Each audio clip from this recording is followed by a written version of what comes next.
Alright, so we looked at a flat turn. In other words, the road was totally horizontal while we were going around some radius of curvature.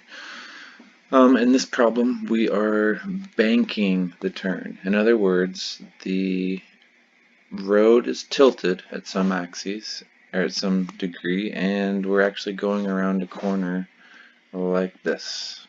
So imagine Highway 215 and Fort Apache, I think, is one place where it starts to bend, and it's a pretty new section.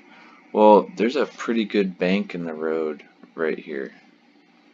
As you go around this corner,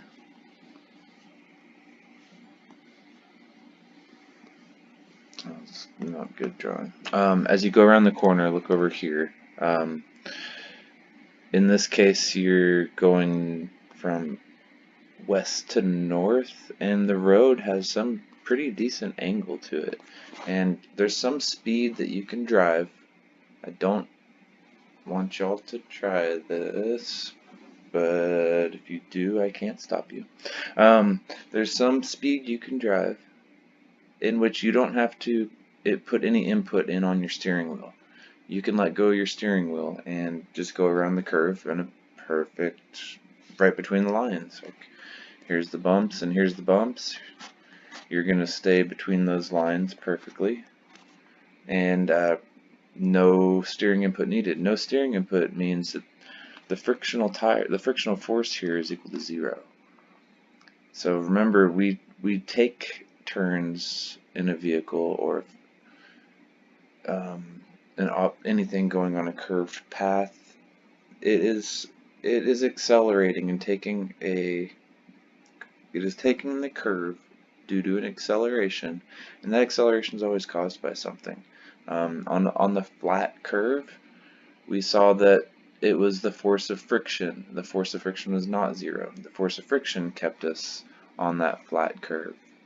We had our tires, here's the back of our vehicle, and we saw that if it was turning to the left, that we had a frictional force that was causing that on each set of tires. In this case, we're going to say, okay, what angle theta will allow us to go around this track with some mass m, some radius of 190 meters, and a speed of 20 meters per second. So what angle makes us not have any friction at the tires? That's what we're looking for. The trick to this, it's really just a couple lines of algebra in your book even actually says that. The trick to this is that on an inclined plane, we always so far have been breaking up components parallel and perpendicular to the plane. We're not going to do that. Since our acceleration is towards the center of the circle still, we need a component that is in that direction. So let's look at what forces we have. We always have mg pointed straight down. We have a normal force, though, that is now perpendicular to the track. And if the friction is 0, that's it. We want to break this into components in it should really be called the normal and tangent direction.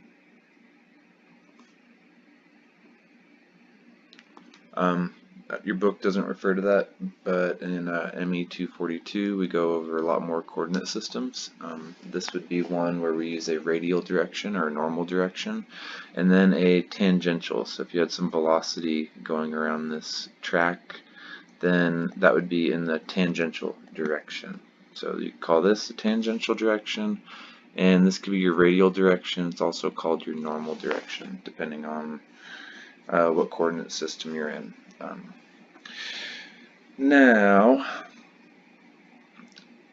if I need an acceleration that is actually in the x and y plane, then we need to break up this normal force into the x and y components. So I'm going to redraw this free body diagram, give us something fresh to look at.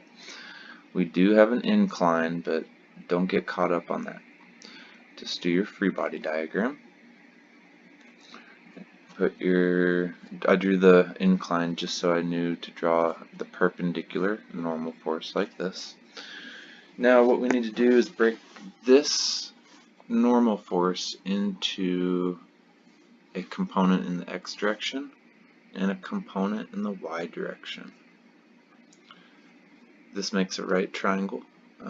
This becomes our angle of the incline, theta. And we can say that we have some component of the normal force going up as Fn and Sakatoa. We're going to have the normal force times the cosine of theta for our y component, and the normal force times the sine of theta. So this one right here, the one pointed in the direction of our acceleration, because we're taking a corner that's causing us to go to the left, that's the one that's making this turn. Some bit of of our normal force is pointed to the left because it's not pointed straight up. It's not on a flat surface. It is pointed over to the left a little bit, meaning some component is over to the left, and that's causing our turn. Okay, so now let's do Newton's second law in both directions.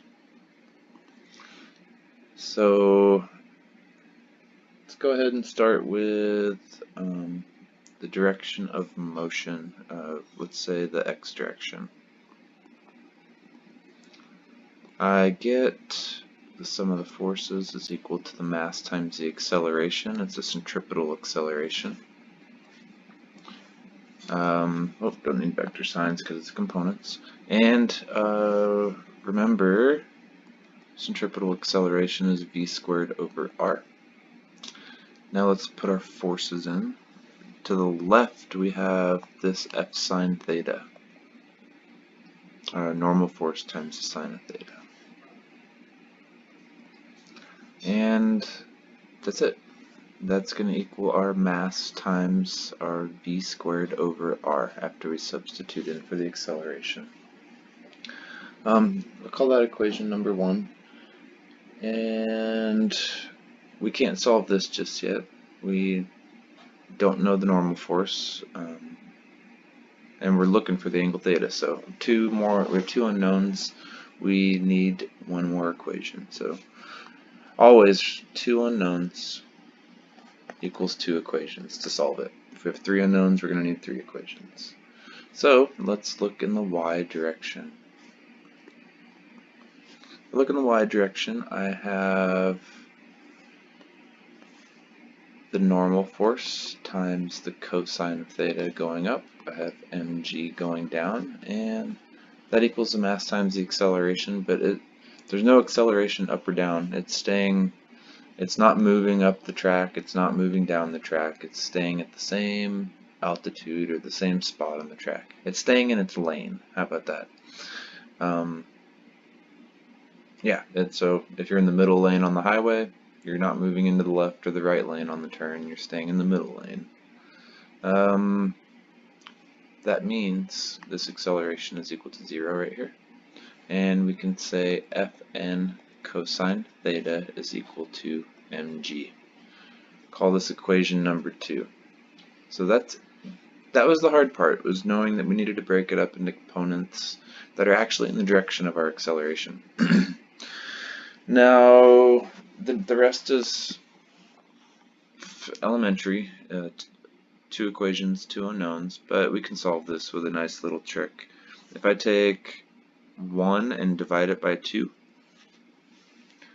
I will get a minus Fn sine theta is equal to mv squared over r. Let's divide that whole thing by number 2, Fn cosine theta is equal to mg. Now I can say cancel, cancel, cancel, cancel, and we're left with, this is a minus. I'm sorry, I forgot. The acceleration is inwards, so we need a minus sign here. This is negative. So our acceleration is going to the left. Mainly, it's inward. A centripetal acceleration is always going to be v squared over r because it points in the direction towards the center of the circle. So what do we get? We get sine theta over cosine theta. The minuses cancel also, and we get v squared over the radius times gravity. Now you might recognize sine over theta, or sine theta over cosine theta as tangent theta. And the whole point of this problem was what angle theta allows us to go around this corner with some specific r and some specific speed. And we know that g is just a constant. What angle do we need to make this road at in order to go around it without any friction? And if you notice, we didn't put friction in any of our forces because that was one of the keys to solving this. Is we bank a turn so that there is no frictional force between the tires. Therefore, we don't put that in our summation of our forces. So now we can just solve for theta. They told us it was some mass m. Well, that's because the mass is canceled. We didn't need it. The book was nice. It could have given us too much information, and then you would end up possibly putting it in twice. We don't need it. It ended up reducing very nicely. We get theta is equal to the tangent inverse of v squared over rg. We have the speed was given to us as 20 meters per second. So 20 meters per second, don't forget to square it. And we have the radius as 190 meters. And we know what gravity is. So we get your angle to go around at 20 meters per second on a curve with 190 meters without touching your steering wheel because there's no friction needed between the tire and the road. We need to bank the turn at an angle of about 12 degrees. So not much, but that's road-like, right? Just think about, that's actually not even 12. Let's see what 12 looks like. I probably just drew more like, yeah, 20. So 12 is pretty shallow.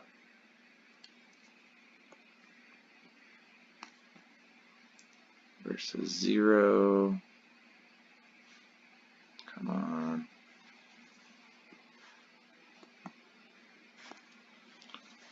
That is 12 degrees. Not much at all. But that's enough to keep you safe, one, so when it rains, yes, your car can take that turn at 20 meters per second at 190 meter radius. It can take that. Cars are built to take that. That's really not that fast, and that's not a very tight radius. But what happens when it rains? The road gets slicker, the force of friction goes down because the coefficient of friction is a different coefficient. We're not dry rubber on concrete anymore. We are like a dry rubber on wet concrete or wet rubber on wet concrete, and then there's actually oils that build up in the road that get released that come to the surface when it rains. It's a big thing here in Vegas because we get months and months and months of no rain, and cars just drip down oil and leave dirt and all kinds of rubber, even from the tires, onto the road, and when it rains, all this stuff comes up to the surface and makes a nice film. You can even see it. It's a nice shiny color sometimes. And this film is very slippery, and it makes our friction go down. So what we can do is bank these turns to allow us less friction needed at the tire. Makes it a little safer for us. We also build roads with banks for water drainage, right? That's a whole nother problem. So civil engineers, I think they put at least 2 or 3 different axes of